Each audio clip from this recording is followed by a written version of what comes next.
I'm standing in my immaculate kitchen, watching my wife Celeste adjust her skirt in the hallway mirror for the third time in 5 minutes. The hemline keeps creeping higher with each adjustment, and I can't help but think if it gets any shorter, her board meeting might as well be at a strip club. Working late again? I ask, stirring my coffee with deliberate calm. The ceramic mug feels solid in my hands, unlike everything else in my life these days. Before we dive deeper into this story, I have one small request.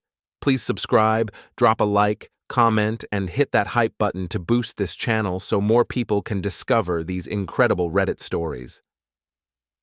Important client presentation, she says without looking at me.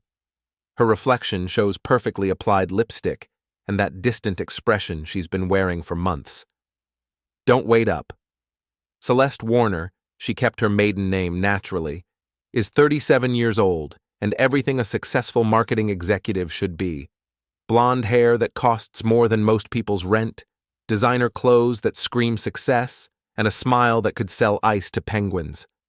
She's also my wife of 8 years, though lately that feels more like a technicality than a relationship. I watch her grab her Louis Vuitton bag and head for the door, her heels clicking against our hardwood floors with military precision. The sound echoes through our contemporary Boston suburb home, all glass and steel and carefully curated emptiness.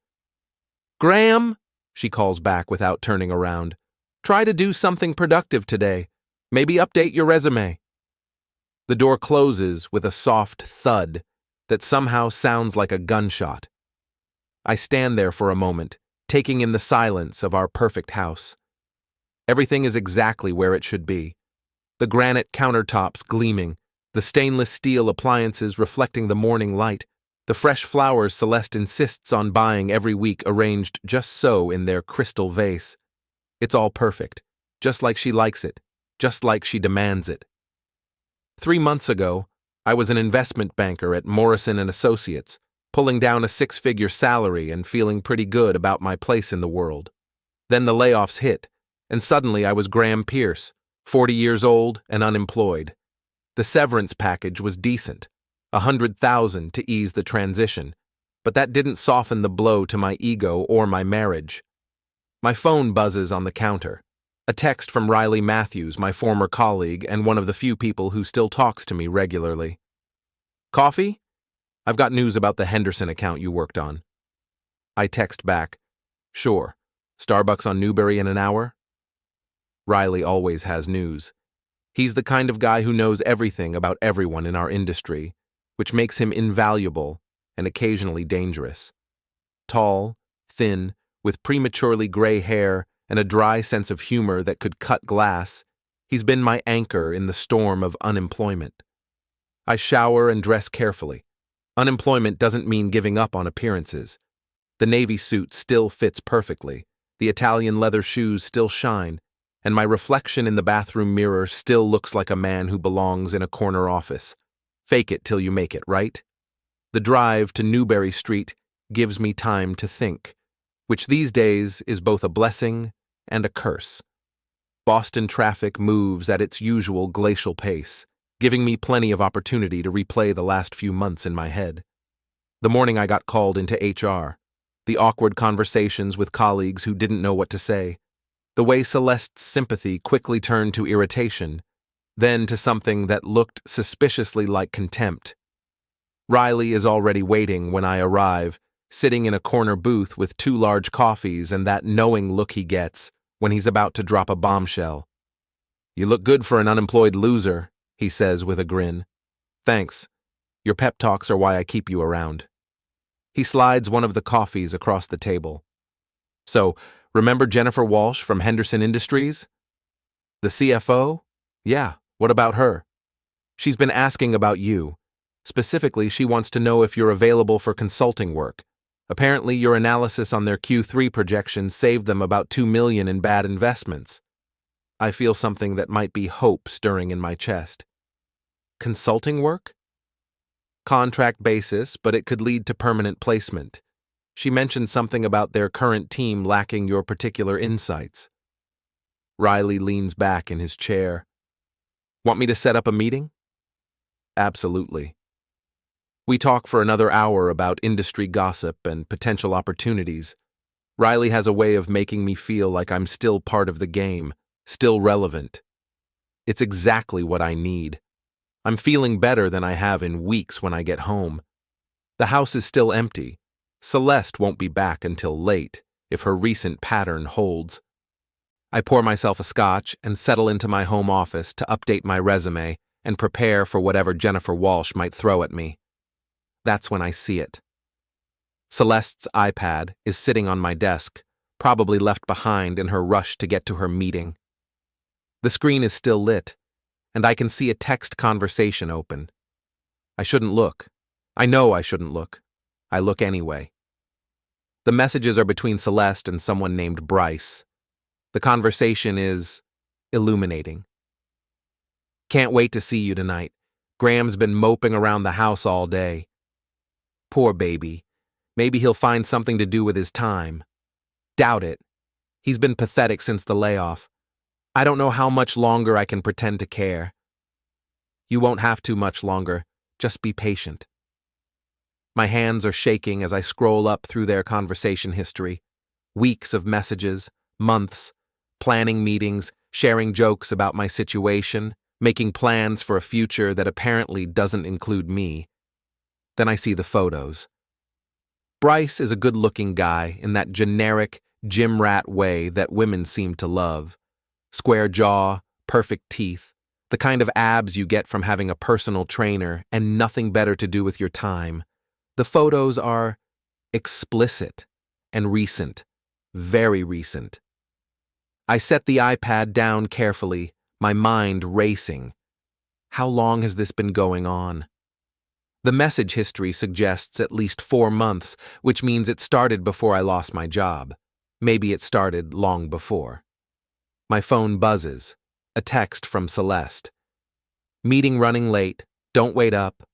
I stare at the message for a long moment, then type back, no problem. Take all the time you need. But I'm already making plans. The next morning, I wake up with a clarity I haven't felt in months. Celeste is already gone. Another early meeting, she claimed. But this time I don't care. I have work to do. First stop, the bank. My severance check has been sitting in savings, earning pathetic interest while I wallowed in self-pity. Time to put it to work. I transfer $50,000 into checking and make an appointment with a financial advisor. If I'm going to rebuild my life, I'm going to do it right. Second stop, Jennifer Walsh's office. Henderson Industries occupies 3 floors of a gleaming downtown high-rise, all marble and mahogany, and the kind of quiet efficiency that screams serious money. Jennifer's corner office has a view of Boston Harbor that probably costs more in rent than most people make in a year. Graham, she says, standing to shake my hand. You look well. Jennifer Walsh is 50-something, silver-haired and sharp as a razor. She built Henderson Industries from a small family business into a major player in commercial real estate, and she didn't do it by being nice. Thank you for seeing me on short notice. Riley speaks highly of your work. I've been following your career since the Morrison situation. She gestures to a chair across from her desk. Their loss, potentially our gain. We spend an hour going over Henderson's current portfolio and their plans for expansion. She wants someone to head up their new investment analysis division, not consulting work, but a full-time position with equity options and a salary that makes my old job look like pocket change. I'll need an answer by Friday, she says as we shake hands, but I hope you'll seriously consider it. We need someone with your particular talents. I walk out of that building feeling like a new man. The sun seems brighter, the air cleaner, and for the first time in months, I have a future that doesn't depend on Celeste's approval. My phone rings as I'm walking to my car. Celeste. How did your day go? She asks, and I can hear the condescension in her voice. Productive. Very productive. Good. I'm glad you're keeping busy. Listen, I'll be late again tonight. Work is absolutely crazy right now. I'm sure it is. There's a pause. Graham, are you all right? You sound different. Just focused. Don't worry about dinner. I'll grab something out. I hang up before she can respond. That evening, I drive to the gym where I've been a member for 5 years but haven't visited in 3 months. It's one of those upscale places where the equipment is always new and the clientele looks like they stepped out of a fitness magazine. I'm on the treadmill, working up a good sweat when I see him. Bryce Dalton is everything his photos suggested and more. Tall, broad-shouldered, with the kind of tan that comes from expensive vacations and the kind of confidence that comes from never having to worry about money. He's bench pressing an impressive amount of weight while chatting with his spotter about some deal he's working on. I finish my workout and head to the locker room, timing it so I arrive just as he does. He's on his phone, talking loudly enough for everyone to hear. "No, baby, I can't tonight. I've got that thing with the client, remember?"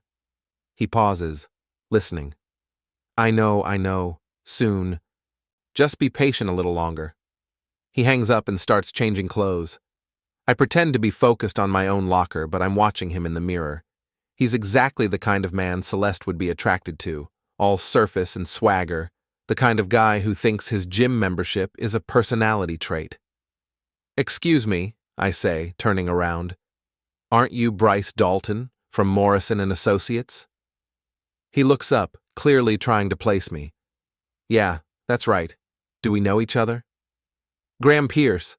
I used to work there too before the layoffs." Recognition dawns in his eyes, followed quickly by something that might be guilt, or maybe just irritation. "Oh, right. Graham. How are you doing? I heard about... you know."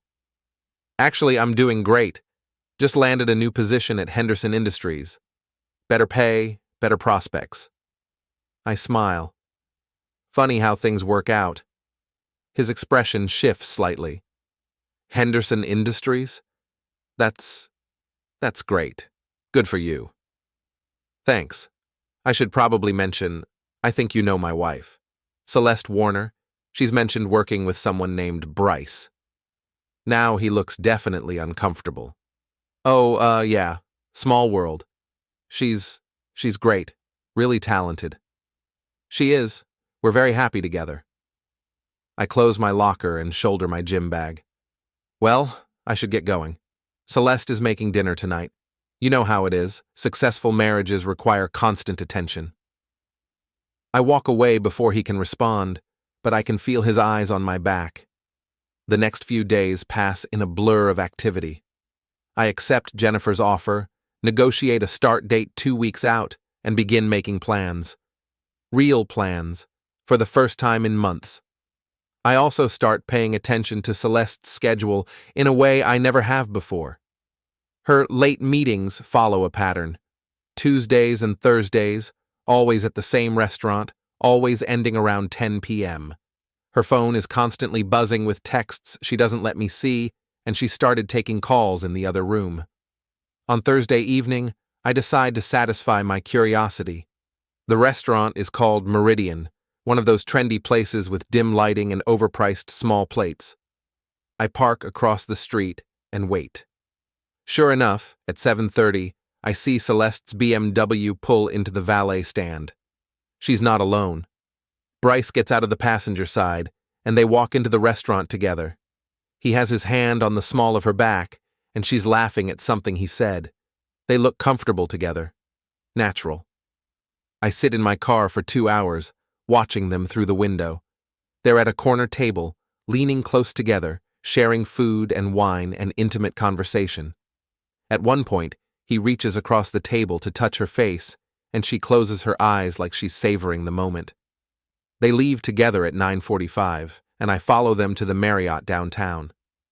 They disappear into the elevator, and I know I won't see Celeste again until tomorrow morning. I drive home slowly, taking the long way through the city streets. I'm not angry, which surprises me. I'm not hurt, which surprises me more. What I am is clear. For the first time in months, maybe years, I can see my situation with perfect clarity. My marriage is over. Has been over, probably for longer than I realized.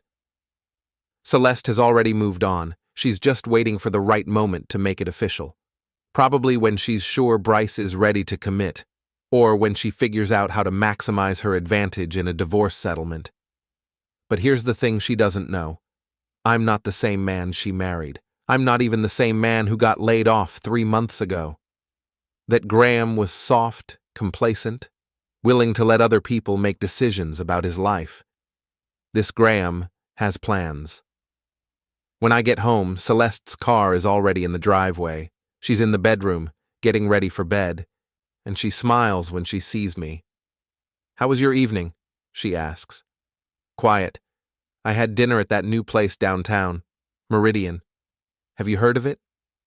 I watch her face carefully. There's just the slightest tightening around her eyes, the barest hesitation before she answers. "I don't think so. Was it good?" "Interesting. Great atmosphere. The kind of place you'd take someone special." She turns back to her mirror, brushing her hair with mechanical precision. "That's nice, honey. I'm glad you're getting out more." I watch her for a moment longer, memorizing this scene. My wife, sitting at her vanity, lying to my face with practiced ease. Tomorrow, I'll start my new job. Tomorrow, my real life begins. Tonight, I'm still married to a stranger. My first day at Henderson Industries exceeds every expectation. The office Jennifer assigns me has a view of the harbor and enough space for a small conference table. My assistant Maria is efficient and friendly, and my new colleagues treat me like the expert Jennifer hired rather than the unemployed casualty I was a week ago. The work itself is exactly what I've been missing. Complex financial analysis, strategic planning, the kind of high-level problem-solving that makes me feel like my brain is firing on all cylinders again. By lunch, I've identified 3 potential issues with Henderson's current portfolio that could save them millions.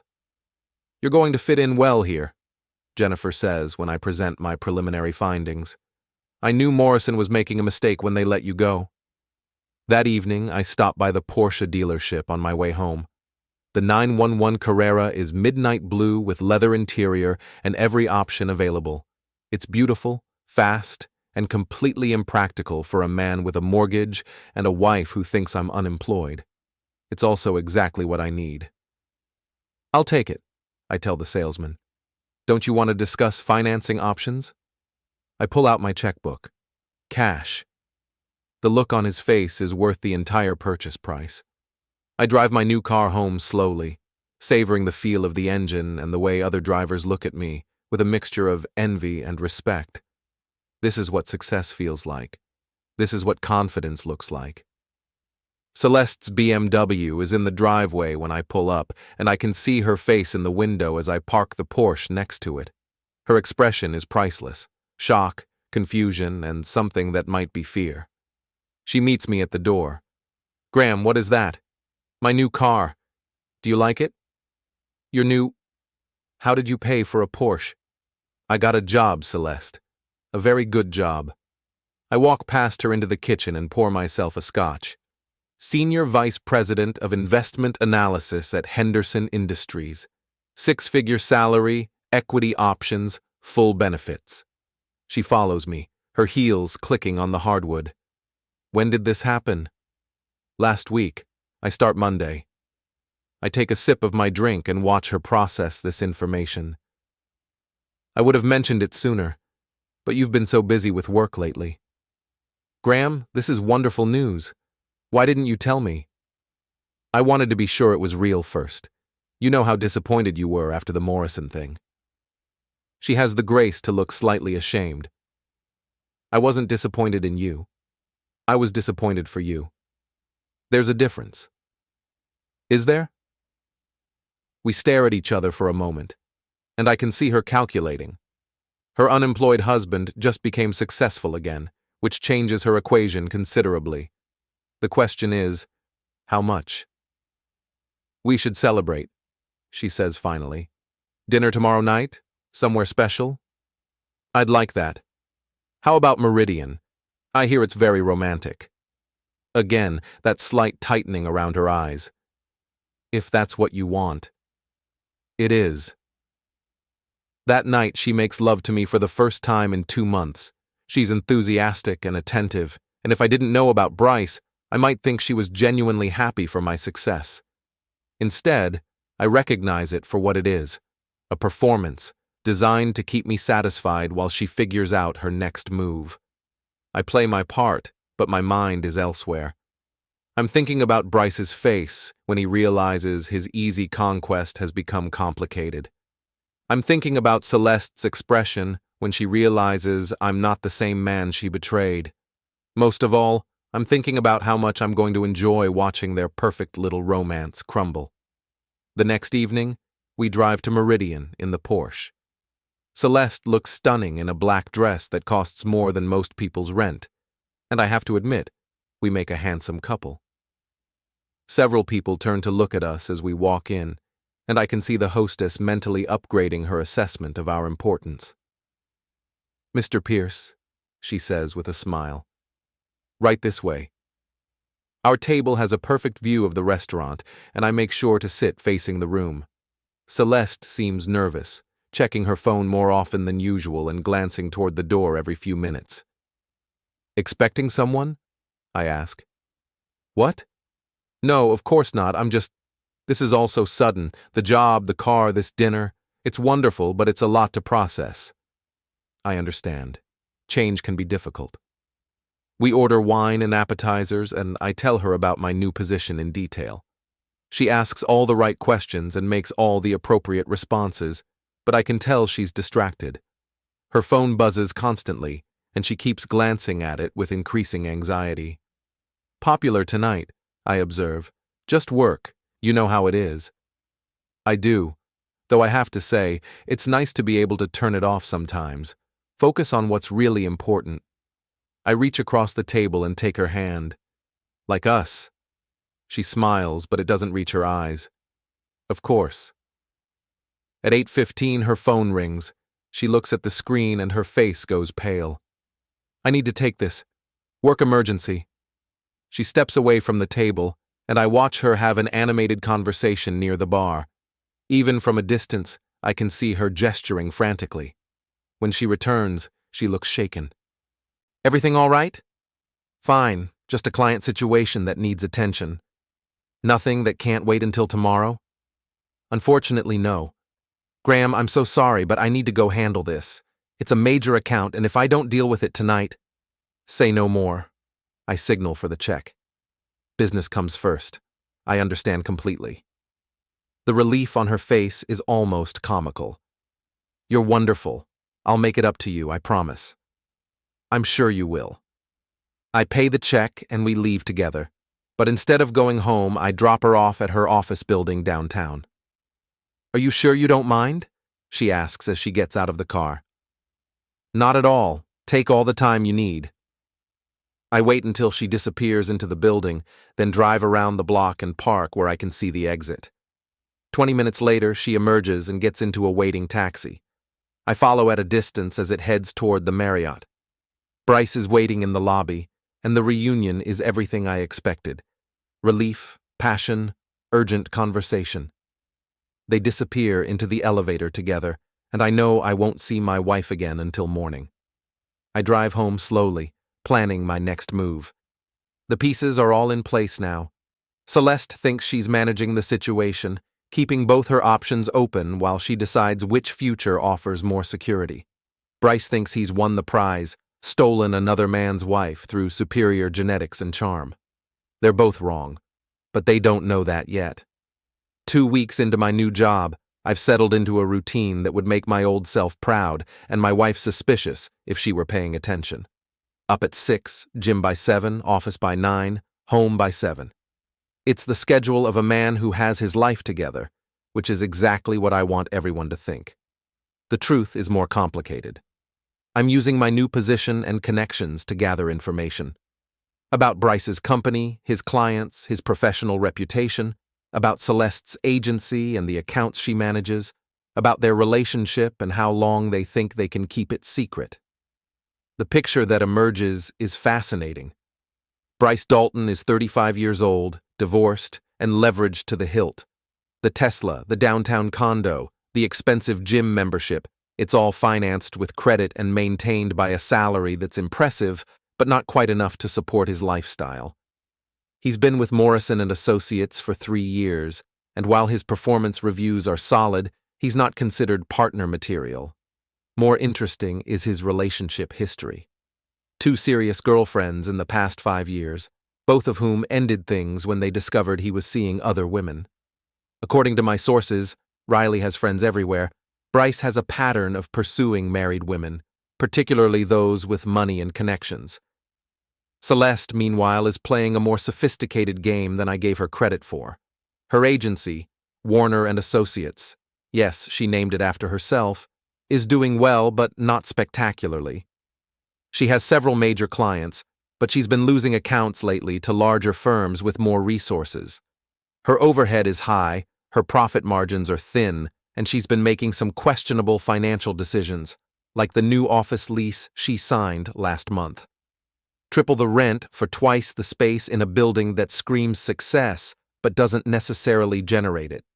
Like the staff expansion that put 3 new people on payroll without corresponding increases in revenue. She's betting big on a future that includes Bryce's connections and my absence. The problem is, she's been careless. I discover this on a Thursday evening when I come home early from work. Celeste is in the shower and her laptop is open on the kitchen table. She's been working from home more often lately, claiming she needs the quiet to focus on important projects. The screen shows her email, and I can see a conversation with her business partner, Sarah Chen, about their financial situation. It's worse than I thought. They're 3 months behind on the new office lease, 2 major clients have threatened to leave, and their business loan payment is due next week. But that's not what catches my attention.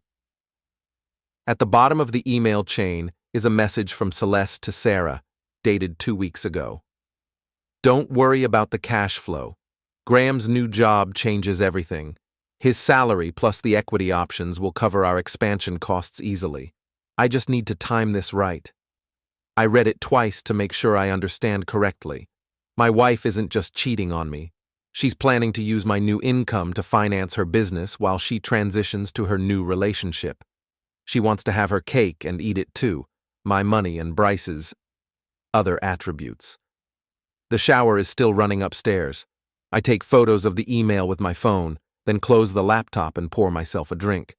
When Celeste comes downstairs 20 minutes later, I'm reading the newspaper like nothing happened. How was your day? She asks, kissing my cheek. Productive. Very productive. That weekend, I implement the next phase of my plan. I hire a private investigator. Marcus Webb is recommended by a lawyer friend as discreet, thorough, and expensive. His office is in a nondescript building downtown, and he looks exactly like Central Casting would order for a private detective. Middle-aged, unremarkable, with eyes that notice everything. I need documentation of my wife's affair, I tell him. Photos, videos, anything that would be useful in divorce proceedings. He quotes me a daily rate that would have seemed astronomical 3 months ago. Now it's just another business expense. How long do you think this will take? Based on what you've told me, probably not long. People having affairs develop patterns, and patterns are easy to document. Good. I want this done quickly and quietly. That's what you're paying for. I give him Celeste's schedule, Bryce's information, and everything else he needs to do his job. Then I go home and pretend to be a loving husband. The performance is getting easier with practice.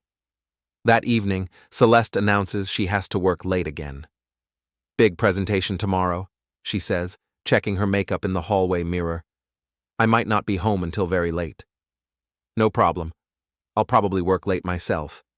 Henderson has me reviewing the Patterson acquisition, and it's going to take all night. She pauses in her primping. The Patterson acquisition? That's a big deal. $50 million transaction. Jennifer wants my analysis first thing Monday morning. I can see her calculating again. $50 million deals mean bonuses, promotions, increased earning potential. Her expression softens. That's wonderful, Graham. I'm so proud of how well you're doing. Thanks. It feels good to be back in the game. After she leaves, I call Marcus Webb. She just left for her meeting. Same pattern as usual. I'll be ready. Then I settle in to wait. The photos arrive in my email the next morning. Marcus is thorough and professional, and the images tell the story clearly. Celeste and Bryce entering the hotel together, kissing in the elevator, standing at the window of a hotel room silhouetted against the city lights. The timestamps show they were together for 4 hours. "I can get more if you need it," Marcus says when I call him, "but this should be sufficient for your purposes." "This is perfect. Send me your final bill." I spend Saturday morning reviewing the evidence and planning my next move. The photos are damning, but they're just the beginning. I want Celeste and Bryce to understand that their actions have consequences. I want them to realize that betraying someone isn't just morally wrong, it's strategically stupid. Most of all, I want them to know that they picked the wrong man to underestimate. My phone rings while I'm planning. It's Jennifer Walsh. "Graham, I hope I'm not bothering you on the weekend." "Not at all. What can I do for you?" "I just got off the phone with Robert Patterson. He's very impressed with your preliminary analysis of the acquisition. Very impressed. He wants to meet with you personally on Monday to discuss the final terms." I feel a surge of professional satisfaction. "That's excellent news." "It is. And Graham, this could be a career-making deal for you. Patterson Industries is looking for a new CFO, and your name has come up in their discussions." After she hangs up, I sit in my home office, looking out at the perfectly manicured suburban street where I've lived for 5 years. In a few hours, Celeste will come home from her work emergency and pretend to be interested in my day. She'll ask about my job and calculate how my success affects her plans. She has no idea that by Monday evening, everything will be different. The old Graham would have confronted her directly, demanded explanations, probably ended up in an emotional scene that accomplished nothing. The new Graham has learned to think strategically. Revenge, I've discovered, is a dish best served with proper planning. Monday morning arrives with the kind of crisp autumn air that makes Boston beautiful and reminds you why people pay ridiculous amounts of money to live here. I dress carefully. My best suit, Italian shoes, the watch Celeste gave me for our 5th anniversary, back when she still cared about such gestures. Today is going to be a very important day. The meeting with Robert Patterson goes better than I could have hoped. He's a man in his 60s who built his company from nothing and recognizes ambition when he sees it. We spend 2 hours going over the acquisition details, and by the end, he's offering me a position that would triple my current salary. "Think about it," he says as we shake hands, "but don't think too long. Opportunities like this don't come around often." I promise to give him an answer by the end of the week, knowing I'll probably say yes. The timing couldn't be more perfect. That afternoon, I implement the final phase of my plan. I start with a phone call to Sarah Chen, Celeste's business partner. "Sarah, this is Graham Pierce, Celeste's husband. I hope you have a few minutes to chat." "Of course, Graham. Congratulations on your new position, by the way. Celeste is so proud of you." "Thank you. Actually, that's what I wanted to discuss. I understand Warner & Associates is looking at some expansion opportunities." There's a pause. "Well, yes. We're always exploring ways to grow the business. Celeste mentioned you might need some additional financing. I wanted you to know that I'm not comfortable using my income to support business ventures I'm not directly involved in." Another pause, longer this time. "I'm sorry. I'm not sure I understand." "I think you do. I've seen the emails, Sarah.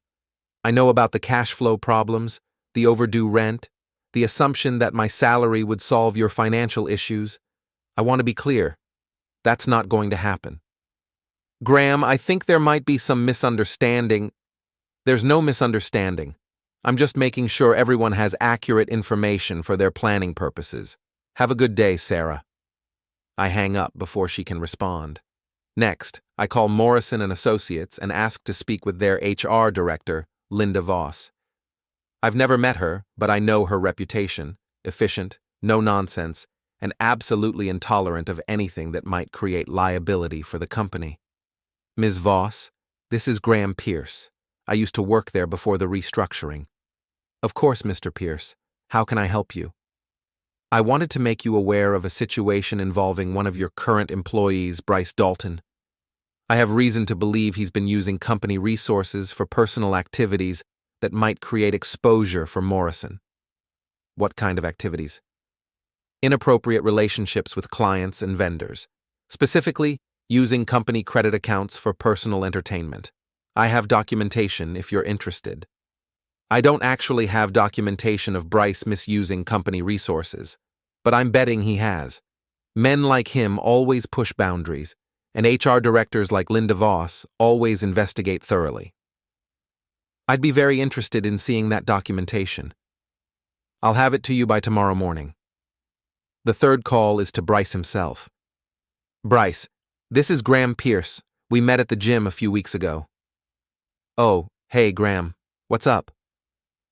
I wanted to thank you for the advice you gave me about career transitions. It really helped me focus on what's important. Advice? I'm not sure I remember. About how successful marriages require constant attention. It really made me think about my priorities. There's a long silence. Graham, I'm not sure what you're getting at. I'm getting at the fact that I know about you and my wife. I know about the hotel meetings, the romantic dinners, the whole elaborate deception. What I want to know is what you plan to do about it. More silence. Because here's the thing, Bryce. Celeste thinks she's playing both sides, keeping me around for financial security while she explores her options with you. But I'm not interested in being anyone's backup plan. Graham, I think you might have the wrong idea. I have photos, Bryce. Timestamps, credit card records, hotel receipts. I have everything I need to destroy both of your reputations and probably your careers. The question is whether I use it. What do you want? I want you to understand that actions have consequences. I want you to realize that stealing another man's wife isn't a game, and I want you to think very carefully about whether what you're getting is worth what it's going to cost you. I hang up before he can respond. By 5 o'clock, the dominoes are falling exactly as I planned. Sarah Chen calls Celeste in a panic about our conversation. I can hear Celeste's voice through the phone from across the room, high and strained with anxiety. What do you mean he knows about the emails? What exactly did he say? Linda Voss calls Bryce to schedule a meeting about his expense reports and client entertainment activities. I don't hear that conversation, but I can imagine his reaction.